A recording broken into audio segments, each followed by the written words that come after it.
Mais pas du tout, voilà, je suis Nabila, Soukaina, ça y est, c'est le jour J. C'est Ilan dans 50 ans.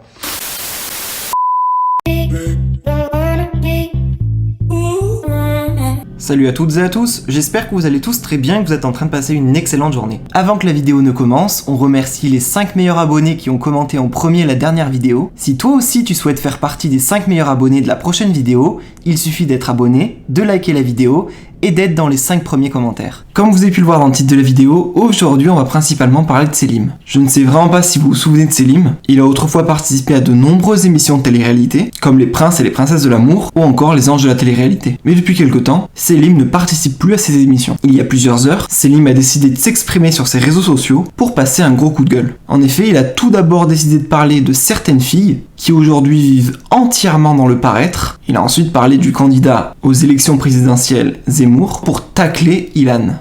Je vous laisse sans plus attendre avec toutes les explications de Selim. Et n'hésitez surtout pas à réagir en commentaire en écrivant si vous êtes ou non d'accord avec lui.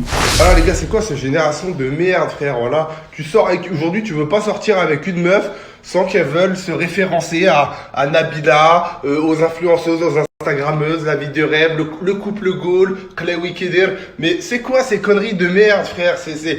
Et en plus, la plupart du temps, t'es avec des rebeuses, frère. T'es avec des rebeuses. Des fois même, j'ai vu des meufs avec le hijab et tout. Tu te dis, ah là, elle va suivre, elle va suivre le prophète sallam, elle va suivre la religion. Mais pas du tout. Voilà, je suis Nabila, Soukaina, ça y est, c'est le jour J. Frère, Instagram, mais frère, arrêtez les gars, arrêtez. T'es en couple pour toi. T'es en couple t'es pas en couple, c'est pas une compétition être en couple, c'est pas regarder, j'ai le couple qui paraît. En plus, le pire, c'est que ces influenceurs-là et de ça, ils montrent que les bons côtés. Mais la vie de ma mère, ils montrent pas comment ils s'embrouillent et de ça. Ils montrent pas, frère, le côté dégueulasse de leur couple, qu'il y a dans tous les couples d'ailleurs, mais ils le montrent pas. Et elles sont là comme des enfants de 6 ans, tu sais, devant Cendrillon, tu sais. Le pire, c'est que ces mêmes meufs-là, elles te disent, ouais, je veux un homme comme mon père, machin, truc. Mais arrête, ton père, il a Instagram, ton père. Tu vois, ton père, il a Instagram. Je vais vous faire une confidence. Moi, j'ai été pendant très longtemps en couple avec une personne que je montrais pas sur les réseaux parce que j'ai jamais montré personne sur les réseaux. J'ai jamais montré une seule de mes meufs sur les réseaux. En soirée, etc. J'ai déjà montré vite fait. Mais il y a une pudeur par rapport à ça. Tu le vois, tu le comprends. Pour les gens qui me suivent depuis longtemps, ils vont comprendre que voilà, il y a pas... Mais frère, voilà la meuf. Alors, la meuf, elle voulait me faire sortir de la télé-réalité en prêchant la bonne parole, en disant écoute, la télé c'est pas bien, machin, c'est un monde. Ok, pas de problème, vas-y, t'as raison. On va dire que t'as raison. Donc petit à petit, hop, on sort. Pour qu'après, tu me proposes une vie d'Instagrammeur, de commencer à vouloir montrer toute ta vie, snapper toute ta vie. Et regarde, vas-y, fais une photo parce que là, la vue, elle est belle. Et là, les gens, ils vont dire on est le meilleur couple de la Terre et du monde entier et de tout l'univers.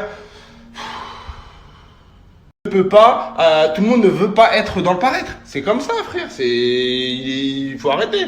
Tu vois, ça c'est le genre de meuf. Demain, elle sort avec un millionnaire. La vie de ma mère, tous les jours, elle snap sa Rolls Royce, elle snap son truc, et après, ça se plaint d'être touché. Oh putain, les gens, vous portez trop l'œil. Ah mais putain, franchement. Non, voilà, plus sérieusement, les amis, inculquez des vraies valeurs à vos enfants, dans vos couples, dans vos trucs, des choses qui vont durer, là, de ma mère. D'ailleurs, moi, je me vois pas à 60 ans en train de faire des snaps. Tu vois ce que je veux dire? C'est...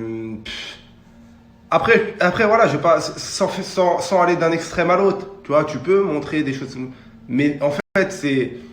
À la fin, tu vis plus pour toi. Tu vois, les personnes que je viens de te citer, le genre de filles que je viens de te citer, tout ce qu'elles font, elles le font dans l'objectif de montrer aux autres qu'elles ont eu le meilleur anniversaire, la meilleure baby shower, le meilleur mariage, le meilleur truc. Et tu le vois, tu vois, quand elles cherchent la photo, elles veulent pas une belle photo qui va rester dans leur salon et regarde chérie, ça nous fera un beau souvenir. Non. C'est regarde, viens, on va faire une très belle photo, celle-là sur Instagram, elle va cartonner. Voilà le discours, frère. C'est ça ce discours. Et en fait, à la fin, eh ben, elles utilisent ton couple. Enfin, c'est tellement malsain, frérot. Voilà. Mais c'est tellement à l'image aussi de notre génération. C'est que tout est comme ça. Regardez la politique aujourd'hui. C'est qui le candidat qui est en train de tout péter? C'est le candidat qui ressemble plus à un influenceur. C'est Zemmour. Pourquoi? Parce qu'il est dans le buzz. Zemmour, c'est le Ilan de la politique. Voilà. C'est quelqu'un qui fait constamment des polémiques avec du sale. Tu vois ce que je veux dire? Et ça marche. C'est-à-dire que tout le monde va te dire ouais, ce mec-là, il fait du sale. Mais en même temps, tout le monde va lui donner du crédit et va le faire monter. Voilà, c'est exactement pareil. Et frère, là, On est à deux doigts de d'élire un président qui est un influenceur. Voilà, c'est un candidat de télé-réalité. Zemmour, tu le mets dans une télé-réalité, il cartonne. Voilà, c'est Ilan dans 50 ans.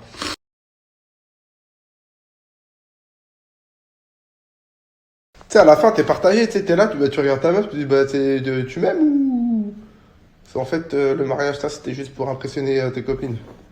Tu sais, tu sais pas. T'es avec une meuf, tu sais pas si elle t'aime, frère.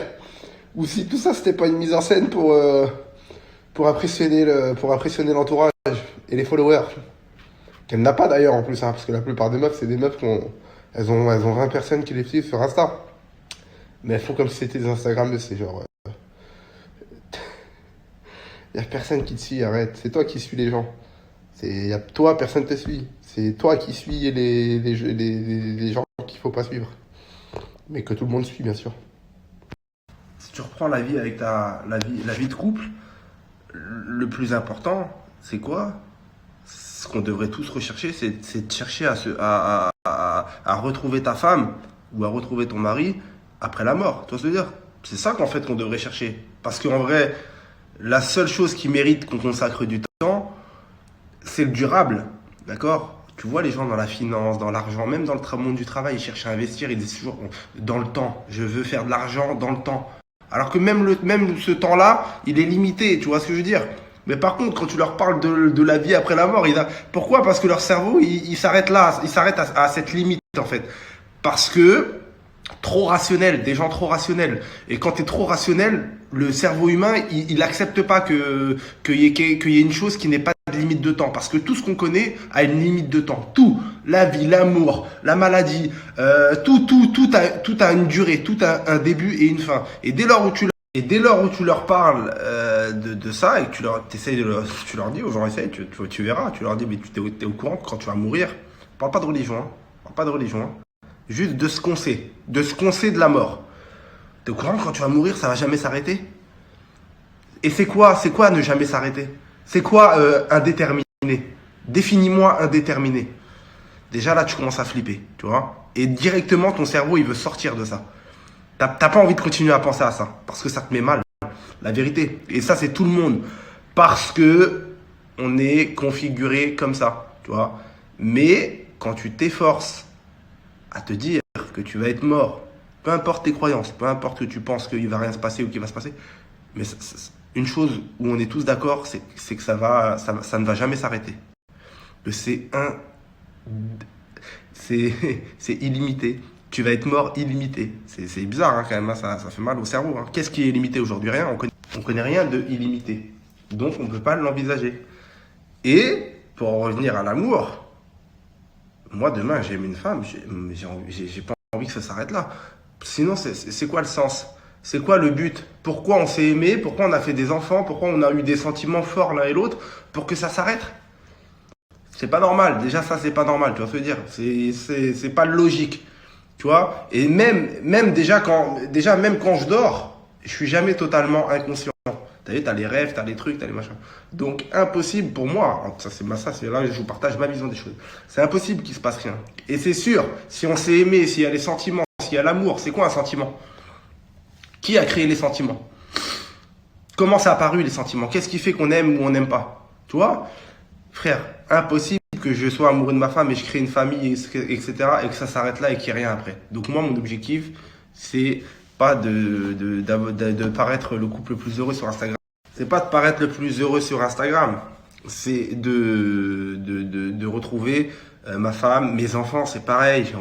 Ça sert à quoi de faire des enfants, les éduquer, frère? Tu te consacres du temps, tu te crèves le cul à les éduquer, à machin, à les aimer, pour qu'à la fin, rien, tu les revois plus, ça y est. Donc là, ça veut dire, moi, si je pense à tous les gens qui sont partis de ma famille, que j'ai aimé, que j'ai passé des bons moments avec eux, ça y est, ça s'arrête comme ça. Donc c'était quoi l'utilité? Aucune. Tu vois ce que je veux dire? Donc c'est pas possible. Il y a forcément un truc après. Et l'objectif, c'est de revoir ces gens-là, de revoir ta famille, de revoir tes enfants. C'est pas ici pendant 50 ans, 60 ans de vie, de vouloir impressionner tout le monde et sans rien de concret finalement, sans rien de durable, parce que tout va s'effacer. Tu vois ce que je veux dire? Donc la vérité, c'est que soyez centrés sur votre vie, à vous. sur votre famille, etc., que vous allez forcément devoir retrouver après et éternellement. Voilà, surtout. Wanna be